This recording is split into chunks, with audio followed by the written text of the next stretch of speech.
Good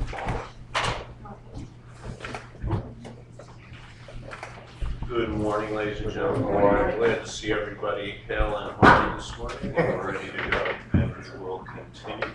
Mr. Stangeland, we'll have you come back up to the stand.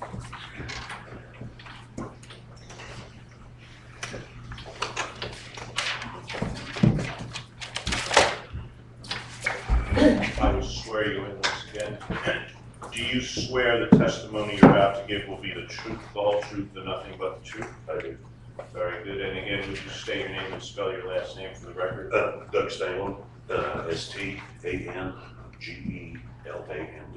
Very good. Mr. Morrison? Good morning, ladies and gentlemen. Good morning, Judge. Mr. Mueller, Ms. Brennan. Mr. Stangeland, I guess it was about 10 minutes to 4 on Thursday, and Mr. Mueller had asked you a series of questions, and at that point in time, we broke to come back today. Yes, sir. Is that correct? Yes. Okay.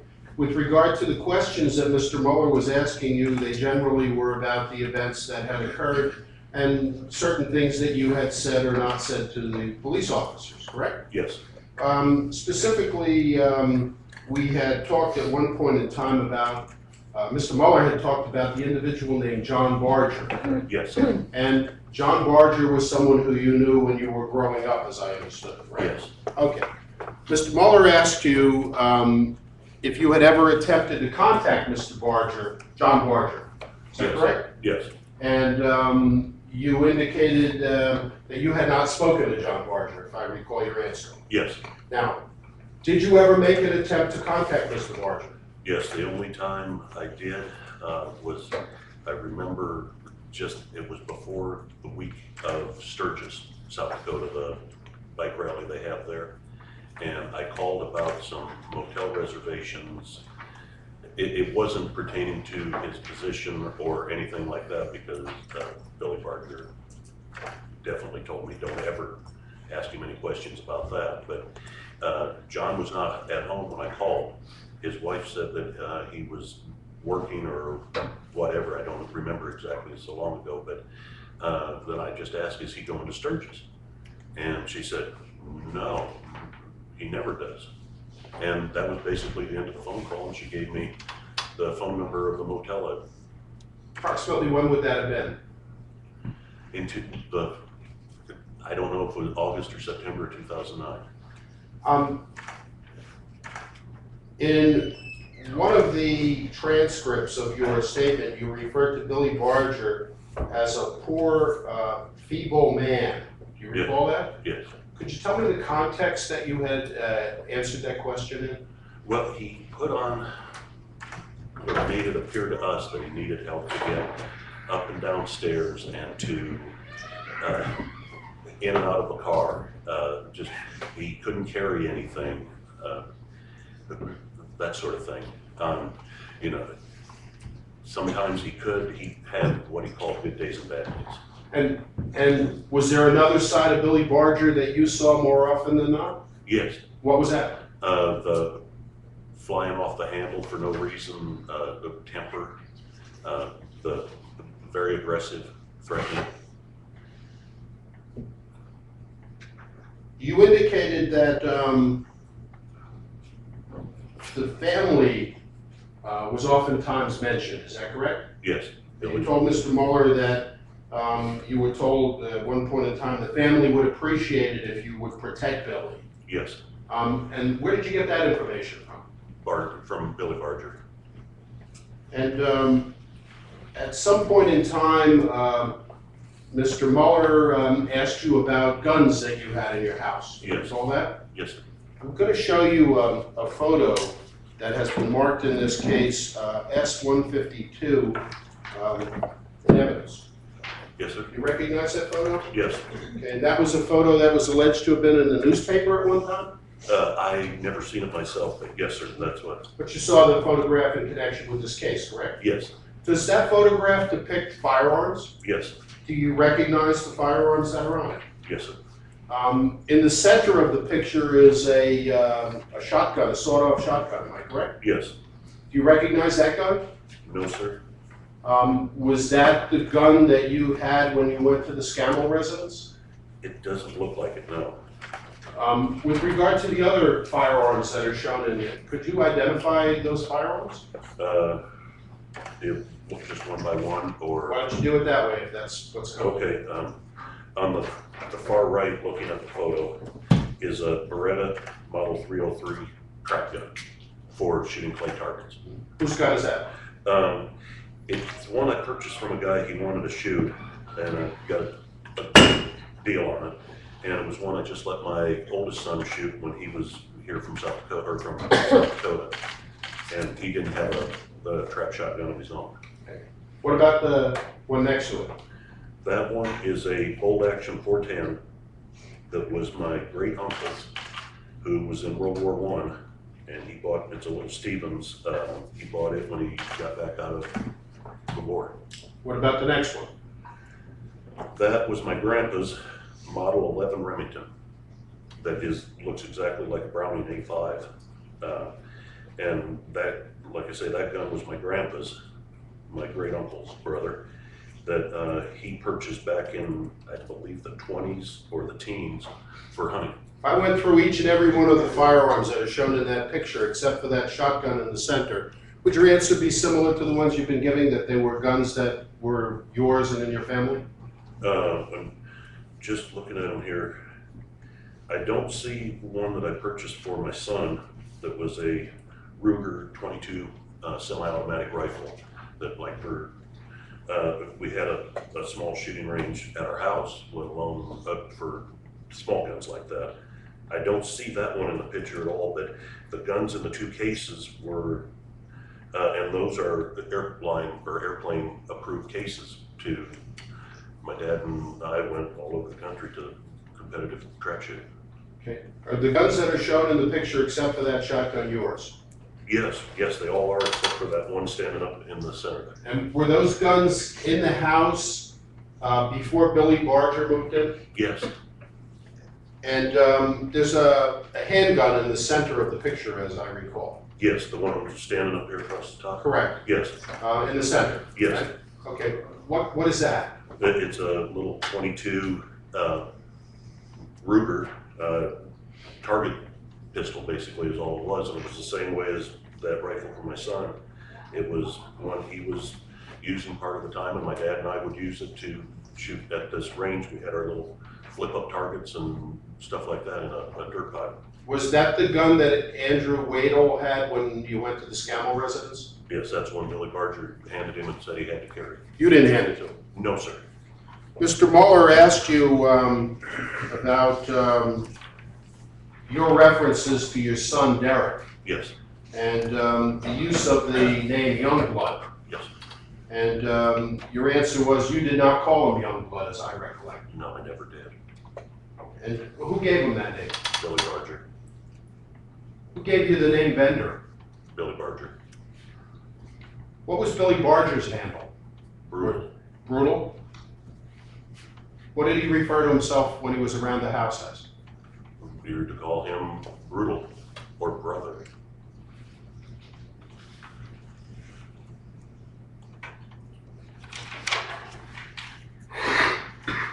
It was an occasion when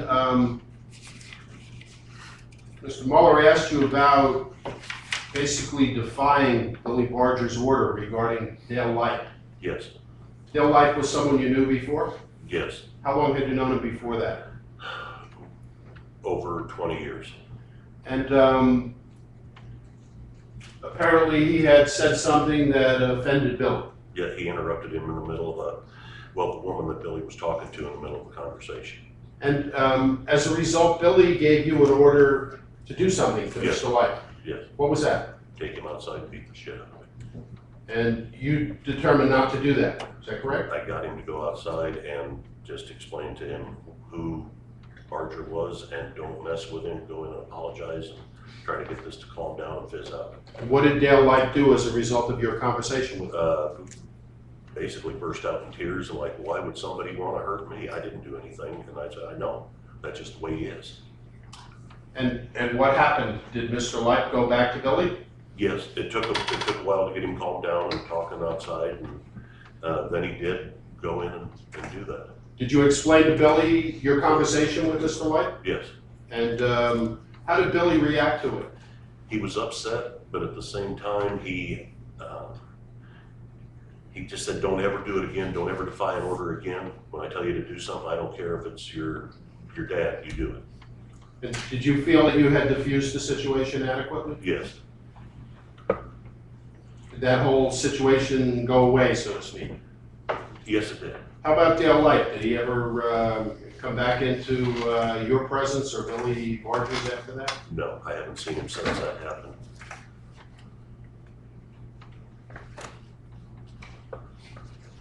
Let's talk about Mr. Muller's questions about whether or not there was ever a Hells Angels chapter formed. Yes. Was there? I've never seen anything or so much as an organized meeting.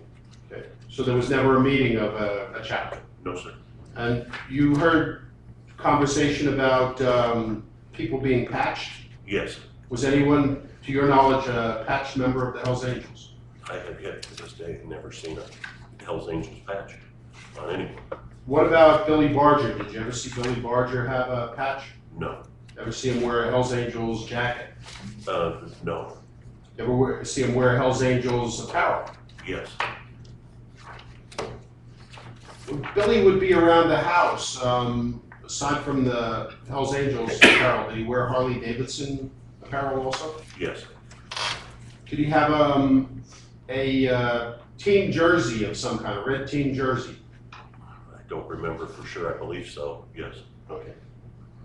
There was discussion about Billy, when you first met him, having a tattoo on his ring finger of the letter S. Yes, Remember Mr. Mueller asking you about that? yes, And you believe that stood for his first wife, Sherry. yes, And that was the one who owned the store, the cell phone store? yes, that I was originally dealing with.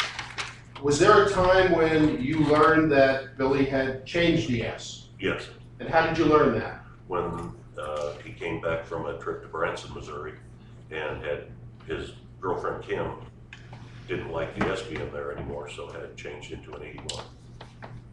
Did Billy show that to you? Yes, Did he give you that explanation? yes,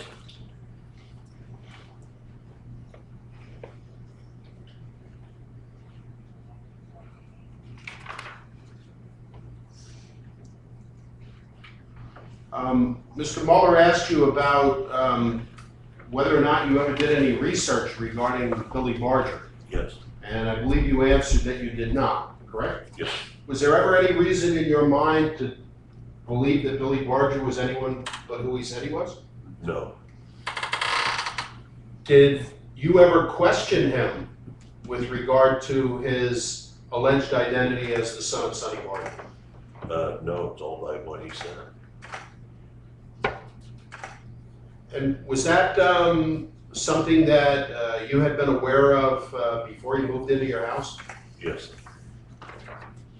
When Mr. Mueller asked you about Billy Barger coming to your house, your initial yes, visit, I believe your answer was that was supposed to be for one night, yes, but he stayed longer, I guess, yes, but couldn't get him moved back out. and ultimately moved into your bedroom, correct? Yes,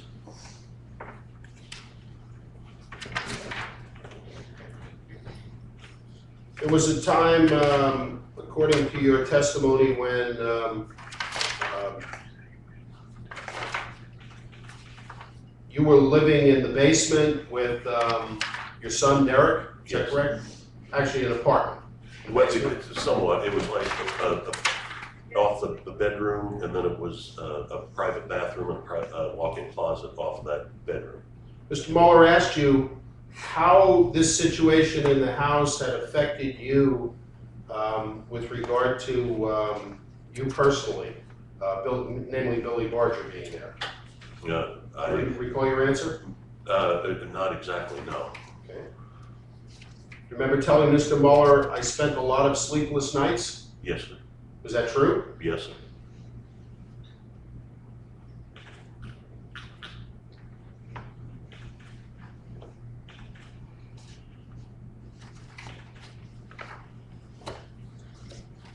Mr. Mueller asked you about defying Billy Barger on other occasions. Do you have a recollection of other times when you refused to do what Billy Barger asked you to do? I put up as much resistance as I could, and I could just kind of tell if he'd start reaching for where he carried his gun, or I just pretty well knew when to quit. You only pushed him so far, and I had a way of aggravating him the way it was. Seemed like everyone had a way of aggravating him? I don't really, some of them he just out of the blue just hit him with something, but he liked that gun across the face stuff. Billy ever hold a gun on you? Yes, How many times? I believe it was 3. Was there ever an occasion when Billy held a gun on you and told your son to go out of the room? Yes. When was that? Once in a camper trailer of his that I can remember real plain, and that's about, I don't remember any others in front of Derek like that, but that one was enough. That was degrading and pretty bad. What gun did he use? A small silver Derringer that he had 410 shells in.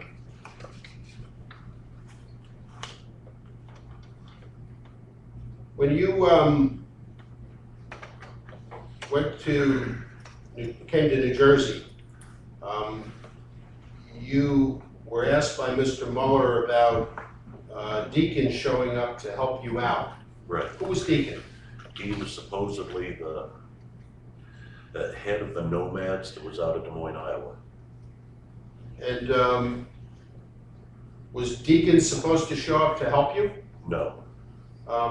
By help you, what did you take Mr. Mueller's question to be in reference to? That he would either take over and be the leader of abducting Mr. Mueller, Jeffrey Mueller, or he would be with us to help any way he could, I guess. Was that the way that Billy told you Deacon was going to come to New Jersey to play a role with you in this abduction of Mr. Mueller? Not at all, no. What were you led to believe that Deacon's role was? I think the email said to either do what we were assigned to do or ordered to do, or he would do us. How'd you feel about that? I had every reason to believe that he was following or having us followed. They knew where we were at all times, so any time you might hear a gunshot, and then that's the last thing you're gonna hear. Did you ever see Deacon in New Jersey? No, Did you ever meet Deacon? never, no, You ever see a picture of him? no.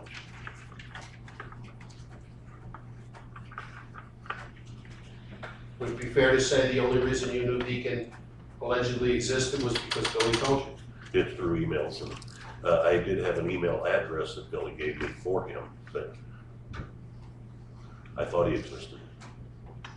You also had emergency telephone numbers in your phone, am I correct? Yes, sir. And who were they for? Ralph Sonny Barger?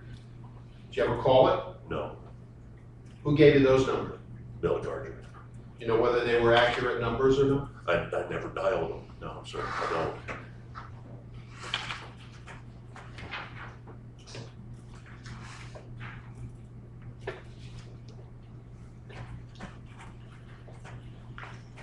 Mr. Mueller asked you why you did these things, including the Scammell incident and coming to New Jersey to kidnap Mr. Mueller. Yes.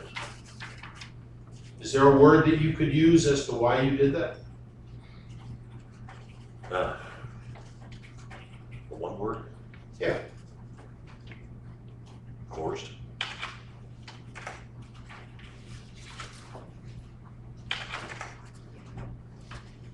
Okay. Transcript that was more S2 259.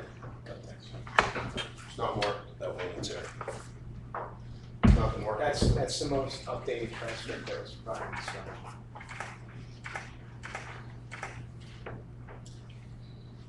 If you want to play the tape, it's at 2:55 of the June 20th interview. I have it right here.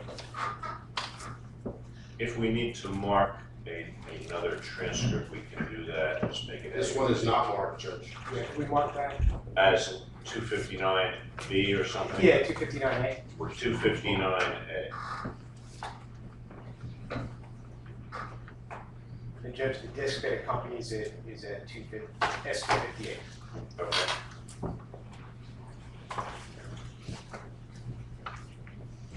What about the transcript that was one? I'm not sure.